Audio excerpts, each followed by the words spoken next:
माता की भारत माता की भारत माता की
कितने दिन हो गए लगातार प्रदर्शन करते हुए? 189 डेज यहाँ पे बैठे हुए हो गया है और हम यहाँ पे धरना हमने शुरू किया था जब रजनी बालाजी की किलिंग हुई थी।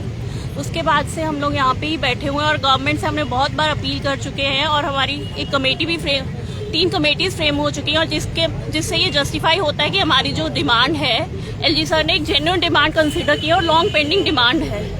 इतनी किलिंग्स आप मतलब मीडिया वालों को तो पता ही है कि किलिंग्स जो है लगातार जारी है, रुकी नहीं है, ये सिलसिला थम नहीं रहा है, लेकिन फिर भी गवर्नमेंट के कान पे कोई भी जू नहीं रेंग रही है कि हम इनको सीरियसली लें और इनके लिए कोई पॉलिसी जो है वो फ्रेम करें एट द अर्लीस्ट। क्योंकि ये हमारी गलती नहीं थी कि हम वहां से आए। हमने अपनी जान को, अगर हमने अपनी जान चूज की है लाइवलीहुड के ऊपर, तो हमारी गलती है क्या? अगर हमारी गलती है तो आपको हमारे लिए सिक्योरिटी प्रोवाइड करनी थी, हमारी जान के लिए हमारी सुरक्षा प्रदान करनी थी। आप उसमें भी नाकाम रहे। अब जब आपको एक कमेटीज आपने फ्रेम की और उसमें कोई आउटपुट भी नहीं है, आप वहां भी नाकाम हो रहे हैं। आप हमारे लिए कुछ कर ही नहीं रहे हैं तो क्या करें? हम धरना ना करें और क्या करें? हमारे बच्चे जो हैं वो बेचारे 6-6 महीने से स्कूल नहीं गए। आप कहते हैं पढ़ेगा भारत, बढ़ेगा भारत।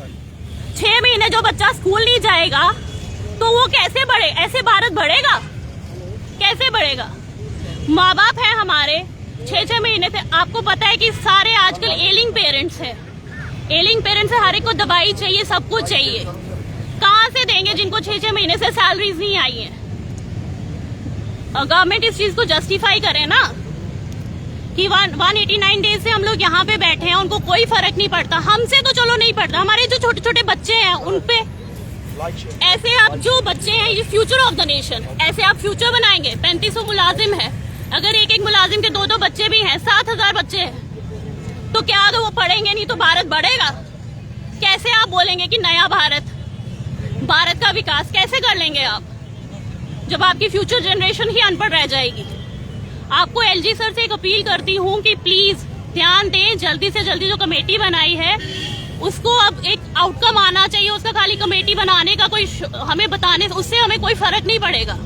कोई आउटपुट आता है तो हमारे लिए बेनिफिशियल, नॉट फॉर अस, हमारी फ्यूचर जनरेशंस के लिए भी ये बेनिफिशियल है, हमारे पेरेंट्स के लिए बेनिफिशियल है, पूरी सोसाइटी के लिए बेनिफिशियल होगा, पूरे डोगरा समाज के लिए बेनिफिशियल होगा। और इसलिए अपील करते हैं कि जल्दी से जल्दी जो है हमारे लिए जो है कमेटी ट्रांसफर पॉलिसी फ्रेम किए जाए, जितनी जल्दी हो सकता है उतनी जल्दी की जाए। Thank you. आखिर कब तक यूं ही प्रदर्शन करते रहेंगे, यहीं पे बैठे रहेंगे, क्या कहेंगे?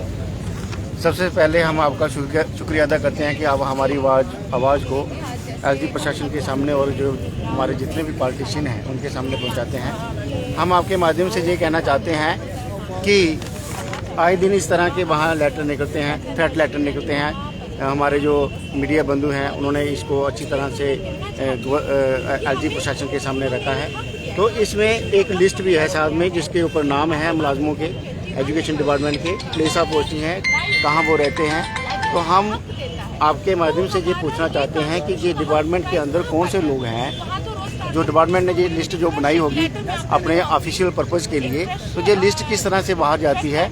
एक TRF ग्रुप है एंटी नेशनल जो काम कर रहा है, तो उसके बाद ये लिस्ट कैसे जाती है, ये भी एक क्वेश्चन मार्क करते हैं। दूसरा, हम पिछले 15 साल से वहाँ जॉब कर रहे थे, तो आज हम प्रोटेस्ट पे क्यों हैं? क्योंकि वहाँ टारगेट के लिए है। अगर वहाँ सिक्योरिटी दी होती गवर्नमेंट ने तो हम वहाँ आज जॉब कर रहे होते। हमें पता है कि हर इंडिविजुअल को सिक्योरिटी नहीं दे पाते हैं। अगर आप हमें अश्योर नहीं कर पा रहे हो कि वहाँ आपकी सिक्योरिटी है, तो हम जॉब कैसे कर पाएँ?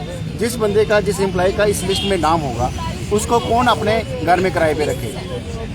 ये जो जम्मू बेस्ड मुलाजिम जो हैं ये सारे रेंटेड बिल्डिंग में रहते हैं। तो अब जिनके घरों में हम रेंट पे रहते थे वो भी हमें अलो नहीं करते हैं वहाँ रहने के लिए।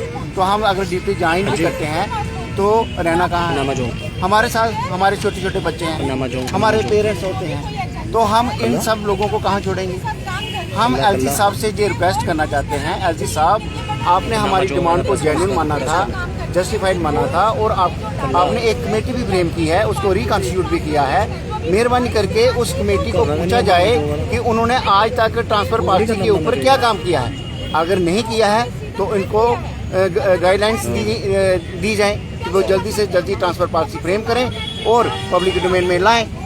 जब तक ट्रांसफर पॉलिसी नहीं बनेगी और उसकी प्रॉपर इम्प्लीमेंटेशन नहीं होगी, ये धरना खत्म नहीं होगा, इसमें कोई दो राय नहीं। आप बायोमेट्रिक लगाओगे, हम बायोमेट्रिक का स्वागत करते हैं, हम मुलाजिम हैं, हम गवर्नमेंट का हिस्सा हैं, हम बायोमेट्रिक को विरोध नहीं करते हैं, लेकिन बायोमेट्रिक हमारी जान से ऊपर नहीं है। बायोमेट्रिक हम तब लगा सकते हैं जब हमारी सिक्योरिटी होगी, हमारी जान बच पाएगी।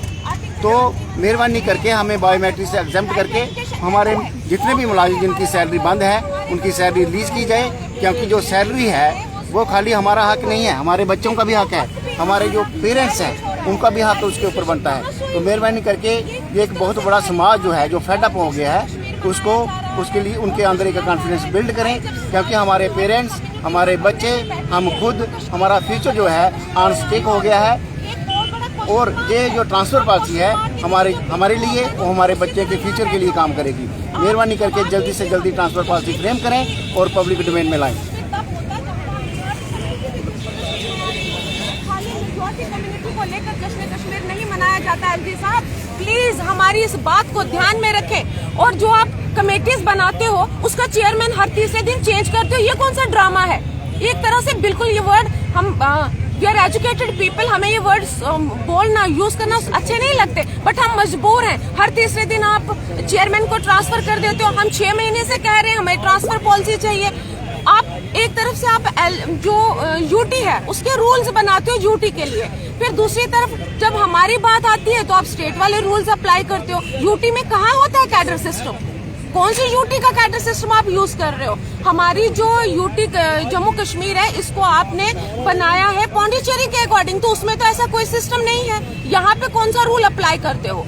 आप हर रूल को खुद ही वायलेट कर रहे हो, फिर आप हमसे क्या उम्मीद करोगे? हम तो अभी पीसफुल अपने आप धरने पे बैठे हुए हैं, मांग कर रहे हैं। लेकिन एक बात बिल्कुल साफ तौर से कहना चाहूंगी आपके माध्यम से, आप हमें डराने के लिए सैलरी बंद कर रहे हैं। हम भीमराव अंबेडकर की औलाद है यहाँ बैठे हुए, हम सैलरी से नहीं डरते हैं। सैलरी बंद करने में तंगी आएगी, बहुत कुछ होगा, तंगी आने दीजिए, लेकिन हम यहाँ से तब तक नहीं उठेंगे जब तक हमारी ट्रांसफर पॉलिसी नहीं बनती।